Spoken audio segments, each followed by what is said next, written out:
नमस्कार दोस्तों, MPN academy में आप सभी का हार्दिक अभिनंदन है। प्रस्तुत है weekly current affairs test series. दोस्तों, इस वीडियो में हम लोग 16 से लेकर 23 अक्टूबर 2023 तक के समसामयिक घटनाक्रम पर आधारित 30 महत्वपूर्ण मल्टीपल चॉइस क्वेश्चंस को हिंदी और इंग्लिश दोनों भाषाओं में व्याख्या के साथ हल करेंगे। एमपीएन एकेडमी का टेलीग्राम पेज अवश्य ज्वाइन करें। टेलीग्राम पर सर्च कीजिए एमपीएन एकेडमी, इस प्रकार से लोगो दिखेगा। क्या क्या मिलेगा आपको इसमें? बीपीएससी से संबंधित अपडेटेड न्यूज आपको मिलेगी। बीपीएससी प्रिपरेशन से संबंधित स्ट्रैटेजी और प्लानिंग की पीडीएफ आपको फ्री में उपलब्ध कराई जाती है। टेस्ट सीरीज जो ऐप पोर्टल पर उपलब्ध कराया जाता है, उसका सिलेबस और टॉपर का रिजल्ट भी एमपीएन एकेडमी ऐप के कोर्सेस और यूट्यूब के वीडियो अपडेट्स भी आपको मिलेंगे, तो इस पेज को अवश्य ज्वाइन कीजिए। दोस्तों, यूपीएससी स्टाइल के प्रश्न इस वीडियो के अंतिम भाग में मिलेंगे। पहला प्रश्न है, किस राज्य के काजू यानी कर्नेल को भौगोलिक संकेतक जीआई टैग मिला है? Kernel of which state has got the GI tag? The right answer is option number ए, गोवा। मूलतः काजू लैटिन अमेरिका में पूर्वोत्तर ब्राजील में पाया जाता था और 16वीं शताब्दी यानी 1570 के आसपास इसे पुर्तगालियों द्वारा गोवा लाया गया तथा गोवा काजू नाम दिया गया। प्रारंभ में इसका उपयोग वनीकरण और मृदा संरक्षण के लिए किया गया था। इसके आर्थिक मूल्य के बारे में एक सदी के बाद पता चला। राष्ट्रीय बागवानी बोर्ड के अनुसार वर्ष 2021-22 में महाराष्ट्र काजू का अग्रणी उत्पादक रहा है। संयुक्त राष्ट्र सुरक्षा परिषद यूएनएससी ने हैती में सुरक्षा व्यवस्था स्थापित करने, महत्वपूर्ण बुनियादी ढांचे की रक्षा और बढ़ती हिंसा को नियंत्रित करने के लिए किस देश के नेतृत्व में बहुराष्ट्रीय सुरक्षा मिशन को मंजूरी दे दी है? The United Nations security council UNSC has approved the multinational security mission led by which country to establish security in Haiti, protect critical infrastructure and control increasing violence? The right answer is option number B, Kenya. Haiti को बढ़ती सामूहिक हिंसा का सामना करना पड़ रहा है, जिससे पूरे देश में अराजकता और अशांति की स्थिति उत्पन्न हो गई है। जीएन एंड फैमिली के नाम से प्रसिद्ध गिरोहों के एक प्रमुख ने मुख्य ईंधन बंदरगाह और राजधानी शहर पोर्ट ऑफ प्रिंस को बाधित कर दिया, जिससे देशव्यापी संकट उत्पन्न हो गया है। 2028 में ओलंपिक खेल किस शहर में आयोजित किए जाएंगे? In which city will the Olympic games be held in 2028? The right answer is option number D, Los Angeles. News में भी क्यों है, अंतर्राष्ट्रीय ओलंपिक समिति ने मुंबई में आयोजित सत्र में अमेरिका के ओलंपिक गेम्स लॉस एंजलिस 2028 की आयोजन समिति द्वारा प्रस्तावित ओलंपिक खेलों में 5 नए खेलों को जोड़ने के प्रस्ताव को स्वीकार कर लिया है। इस कार्यक्रम में क्रिकेट, T20 का फॉर्मेट, बेसबॉल या सॉफ्टबॉल, फ्लैग फुटबॉल, लैक्रोस और स्क्वैश खेलों को शामिल किया जाएगा। गाजा पट्टी से सबसे दक्षिणी निकास बिंदु कौन सा है, जो मिस्र के सिनाई प्रायद्वीप के साथ सीमा साझा करता है? Which is the southern most exit point from the Gaza strip that shares a border with Egypt's Sinai Peninsula? The right answer is option number A, Rafah crossing. यहाँ पर है राफा क्रॉसिंग। इजराइल फिलिस्तीन संघर्ष के कारण संभावित Israeli हमले के कारण फिलिस्तीनी गाजा छोड़ने का प्रयास कर रहे हैं। इस क्रॉसिंग पर मिस्र का नियंत्रण है। यह एकमात्र निकास है जो इजरायली क्षेत्र की ओर नहीं जाता है। गाजा में और इसके बाहर केवल 2 अन्य क्रॉसिंग है। इरेज उत्तर में स्थित है यहाँ पर, और इसका उपयोग केवल इजरायल के लोगों द्वारा किया जाता है। दक्षिण में स्थित है केरम शालेम, विशेष रूप से वाणिज्यिक वस्तुओं के लिए प्रसिद्ध है। दोनों क्रॉसिंग को इजरायल द्वारा नियंत्रित किया जाता है और वर्तमान में इसकी घेराबंदी कर दी गई है। तिलापिया पार्वोवायरस की भारत में पहली उपस्थिति किस राज्य में देखी गई है? In which state has the first appearance of tilapia parvovirus been observed in India? The right answer is option number C, Tamil. यह वायरस मीठे जल की मछली प्रजाति तिलापिया में पाया जाता है और उच्च मृत्यु दर के कारक के चलते इसको लेकर चिंता बढ़ गई है। यह एक वायरल रोगजनक है जो मुख्य रूप से तिलापिया को प्रभावित करता है। पहली बार इसकी उपस्थिति वर्ष 2019 में चीन में और वर्ष 2021 में थाईलैंड में दर्ज की गई थी। भारत टीआईपीवी की घटना की रिपोर्ट करने वाला तीसरा देश बना है। यदि आप 70वीं बीपीएससी परीक्षा के करंट अफेयर्स का पीडीएफ प्राप्त करना चाहते हैं तो इसके बारे में जानकारी यहाँ दी जा रही है। लेकिन आइए इससे पहले जानते हैं कि एमपीएन एकेडमी ऐप ही क्यों? क्योंकि दोस्तों हमने करके दिखाया है। 2020 से लेकर के 2022 तक सिर्फ करंट अफेयर्स का पीडीएफ कोर्स ही एमपीएन एकेडमी ऐप पर उपलब्ध था। जिसमें हर एग्जाम में लगभग 30 प्रश्न टैली हुए हैं। आप वीडियो पॉज करके देख सकते हैं सभी एग्जाम्स की डिटेल। 68वीं और 69वीं बीपीएससी के लिए, जो कि 2023 में आयोजित किया गया था, diamond static GK test series भी प्रोवाइड किया गया करंट अफेयर्स के अलावा। और 30 से बढ़कर के ये टैली चला गया है 45। और इस बार 70वीं बीपीएससी के लिए हमने एनसीईआरटी का कोर्स लॉन्च किया है और असली धमाका होगा 2024 में। तीनों कोर्स मिला करके 70वीं बीपीएससी में हमारा टैली का टारगेट है 120, यानी 150 में से 120 प्रश्न टैली करना है और सिलेक्शन को पक्का करना है। दोस्तों, इन एग्जाम्स में एम्पियन एकेडमी ऐप से टैली किए गए सारे प्रश्नों की पूरी डिटेल वीडियो के रूप में आपको टेलीग्राम पेज पर मिल जाएगी। साल भर का करंट अफेयर्स आप केवल 18 घंटे में रिवाइज कर पाएंगे। क्या क्या मिलेगा आपको? 3 तरह के कंटेंट मिलेंगे। वीकली करंट एमसीक्यूज, नेशनल और इंटरनेशनल का। एक पीडीएफ को रिवाइज करने में 6 मिनट का समय लगेगा। कुल 50 पीडीएफ के लगभग आपको साल भर में प्रोवाइड किया जाएगा, तो 5 घंटे में इसे आप रिवाइज कर पाएंगे। मंथली करंट अफेयर्स के शॉर्ट नोट्स, नेशनल और इंटरनेशनल के 12 पीडीएफ मिलेंगे। हर एक महीने का एक पीडीएफ। एक पीडीएफ को रिवाइज करने में 30 मिनट का समय लगेगा।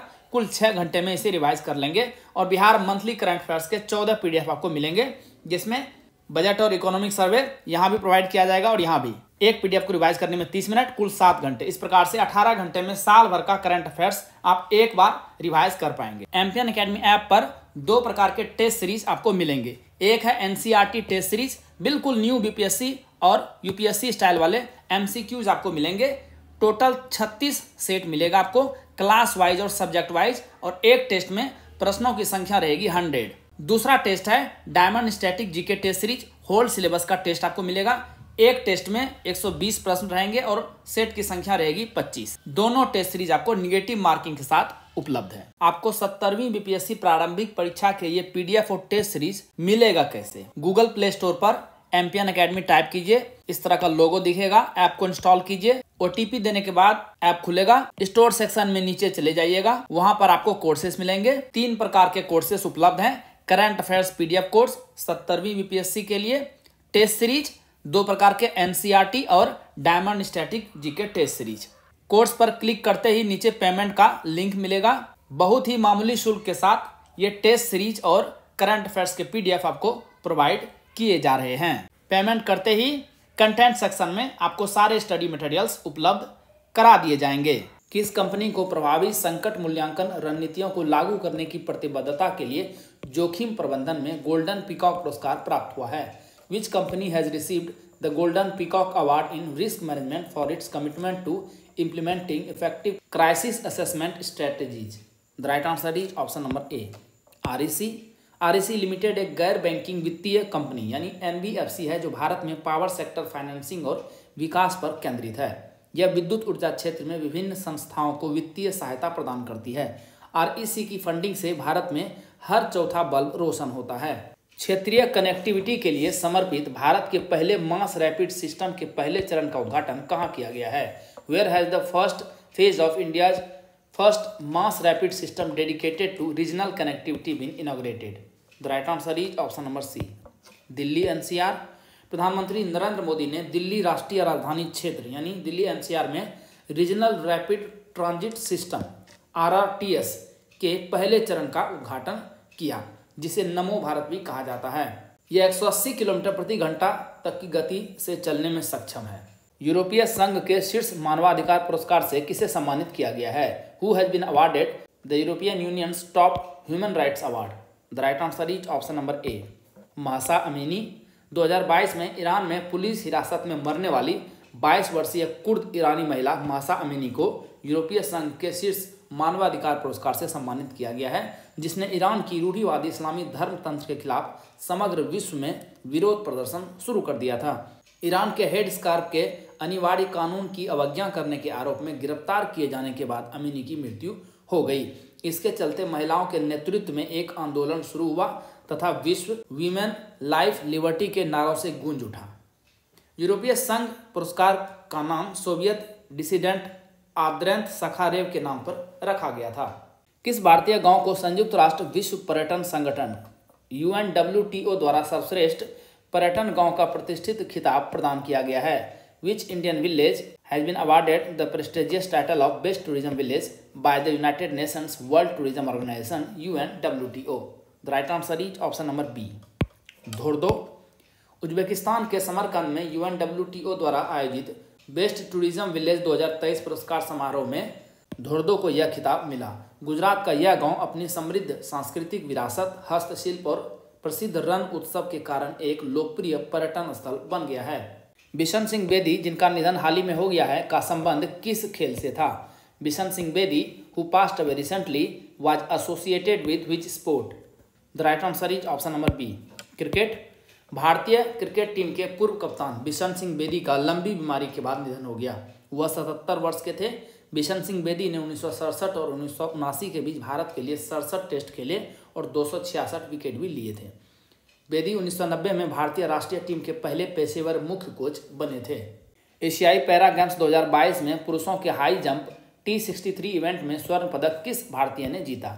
विच Indian won the gold medal in the men's high jump T63 event at the Asian para games 2022? The right answer is option number C, Shailesh Kumar. चीन के होंगझाओ में चौथे एशियाई पैरा गेम्स 2022 में पुरुषों के हाई जंप T63 इवेंट में शैलेश कुमार ने स्वर्ण पदक जीता है। मरियप्पन थंगावेलु ने इसी इवेंट में रजत पदक जीता। निषाद कुमार ने पुरुषों की ऊंची कूद T47 इवेंट में रिकॉर्ड के साथ स्वर्ण पदक अपने नाम किया। 37वें राष्ट्रीय खेलों का पहला स्वर्ण पदक किस राज्य की महिला बैडमिंटन टीम ने जीता है? Which state's women badminton team has won the first gold medal of 37th national games? The right answer is option number B, Assam. Assam की महिला बैडमिंटन टीम ने महाराष्ट्र की टीम को हराकर स्वर्ण पदक जीता। कर्नाटक ने पुरुषों के फाइनल में जीत हासिल की। 37वें राष्ट्रीय खेलों का आयोजन गोवा में किया जा रहा है। इस बार के राष्ट्रीय खेलों में 43 खेलों को शामिल किया गया है। राष्ट्रीय खेलों का पिछला आयोजन गुजरात में किया गया था। 7वें फ्यूचर इन्वेस्टमेंट इनिशिएटिव का आयोजन कहाँ हुआ? Where was the 7th future investment initiative organised? The right answer is option number B, Riyadh. केंद्रीय वाणिज्य और उद्योग मंत्री Piyush Goyal future investment initiative के 7वें संस्करण में भाग लेने हेतु 24 से 25 अक्टूबर तक सऊदी अरब की राजधानी और सबसे बड़ा शहर रियाद की राजधानी पर गए थे। 7वें संस्करण की थीम द न्यू कंपास है, जो नई वैश्विक व्यवस्था पर केंद्रित थी। इस आयोजन में दुनिया के प्रमुख निवेशकों, व्यापारिक नेताओं, नीति निर्माताओं, अन्वेषकों और खोजकर्ताओं की भागीदारी देखी गई। अबू धाबी मास्टर्स बैडमिंटन 2023 महिला एकल खिताब किस भारतीय खिलाड़ी ने जीता? Which Indian player won the Abu Dhabi masters badminton 2023 women's single title? The right answer is option number B, Unnati Hooda. Bharat की युवा बैडमिंटन खिलाड़ी उन्नति ने फाइनल में सामिया इमाद फारूकी को मात दी।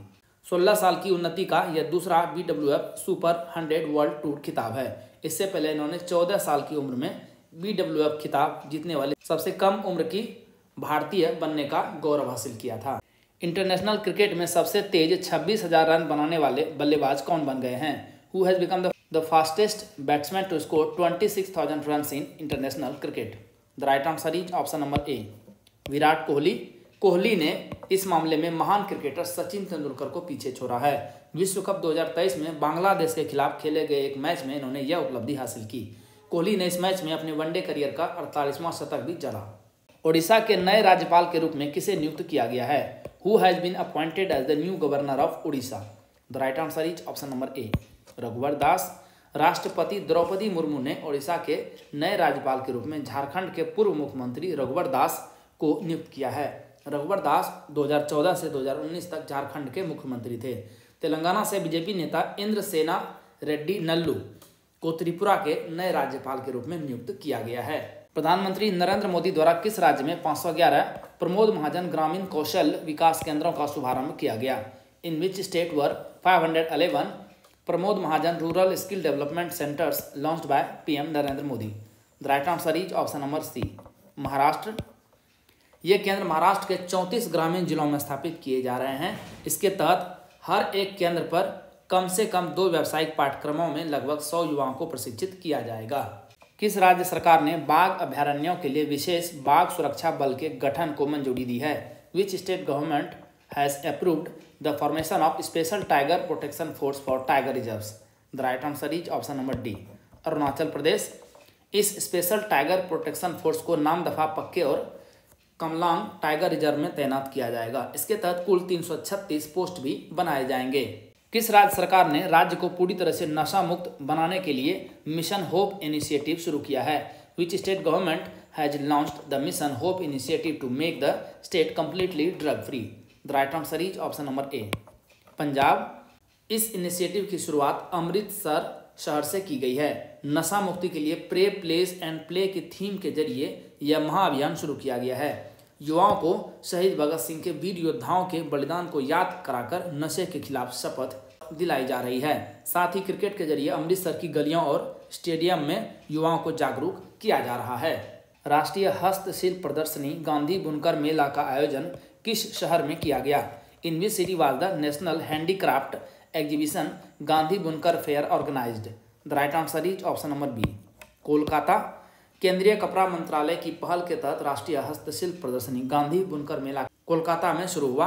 इसका मुख्य उद्देश्य देश भर में खादी वस्त्रों की मार्केटिंग को बढ़ाना और खादी उत्पादों के प्रति लोगों की रुचि पैदा करना है। इस मेले का आयोजन अक्टूबर 2023 तक चला।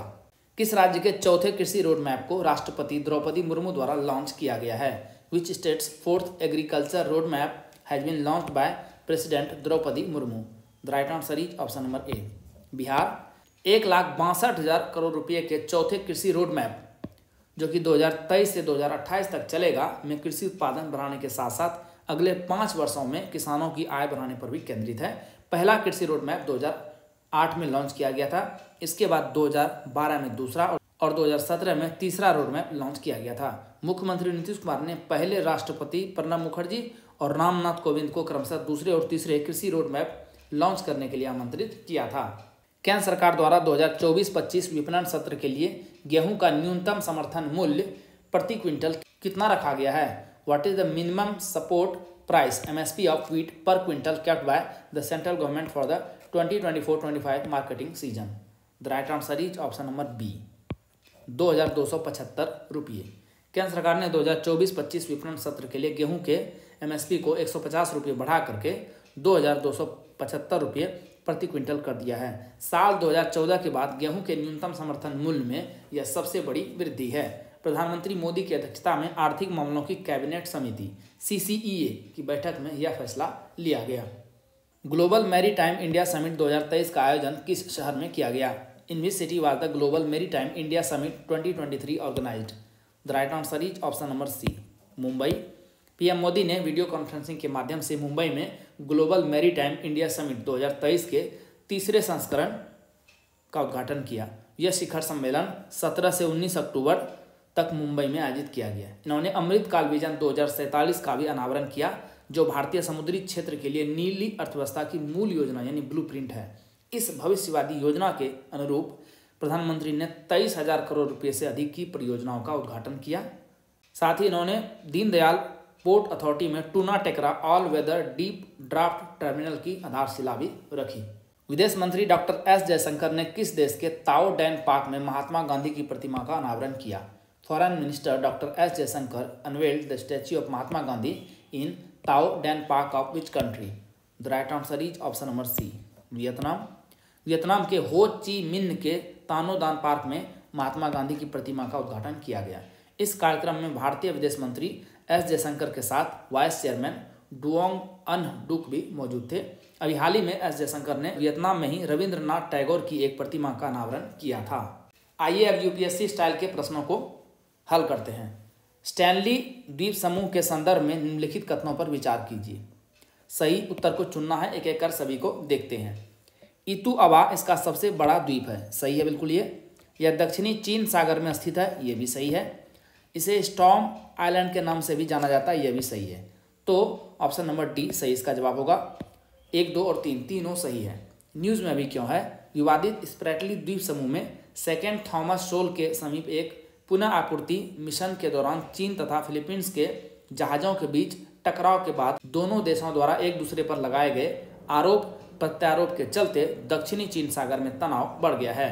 ऑपरेशन चक्र के संदर्भ में निम्नलिखित कथनों पर विचार कीजिए। सही उत्तर चुनना है, एक एक कर सभी को देखते हैं। इसे CBI द्वारा आयोजित किया जाता है, ये बिल्कुल सही है। इसका उद्देश्य भारत में संगठित मनी लॉन्ड्रिंग अपराधों पर अंकुश लगाना है, नहीं, ये गलत है। इसका उद्देश्य भारत में संगठित साइबर क्राइम अपराधों पर अंकुश लगाना है। इसका दूसरा चरण 2023 में आयोजित किया जा रहा है। सही है बिल्कुल। तो सही जवाब होगा इसका ऑप्शन नंबर सी, केवल 1 और 3। केंद्रीय जांच ब्यूरो सीबीआई ने अपने ऑपरेशन चक्र द्वितीय के हिस्से के रूप में 5 अलग अलग मामलों के संदर्भ में कई राज्यों में 76 स्थानों पर तलाशी ली। क्षेत्रीय व्यापक आर्थिक साझेदारी RCEP के संदर्भ में निम्नलिखित कथनों पर विचार कीजिए। गलत उत्तर चुनना है। भारत एक सदस्य देश है, नहीं, भारत एक मेंबर कंट्री नहीं है। यह विश्व का सबसे बड़ा व्यापारिक ब्लॉक है, ये सही है। इसके सदस्य राष्ट्र वैश्विक GDP के 30% से अधिक का प्रतिनिधित्व करते हैं, यह भी सही है। RCEP वार्ता वर्ष 2012 में शुरू हुई थी। इस पर आधिकारिक तौर पर नवंबर 2020 में हस्ताक्षर किए गए थे, ये भी सही है। तो गलत उत्तर चुनना है। गलत उत्तर होगा केवल 1, ऑप्शन नंबर ए सही जवाब होगा। क्षेत्रीय व्यापक आर्थिक साझेदारी आसियान सदस्यों और मुक्त व्यापार समझौते भागीदारों के बीच एक महत्वपूर्ण आर्थिक समझौता है। भारत RCEP का संस्थापक सदस्य राष्ट्र था। वर्ष 2019 में भारत ने RCEP वार्ता से हटने का निर्णय लिया, इसीलिए भारत एक सदस्य देश नहीं है। ग्रेफाइट के बारे में निम्नलिखित कथनों पर विचार कीजिए। गलत उत्तर चुनना है। एक एक कर सभी को देखते हैं। यह विद्युत तथा ताप का सुचालक होता है, सही है बिल्कुल।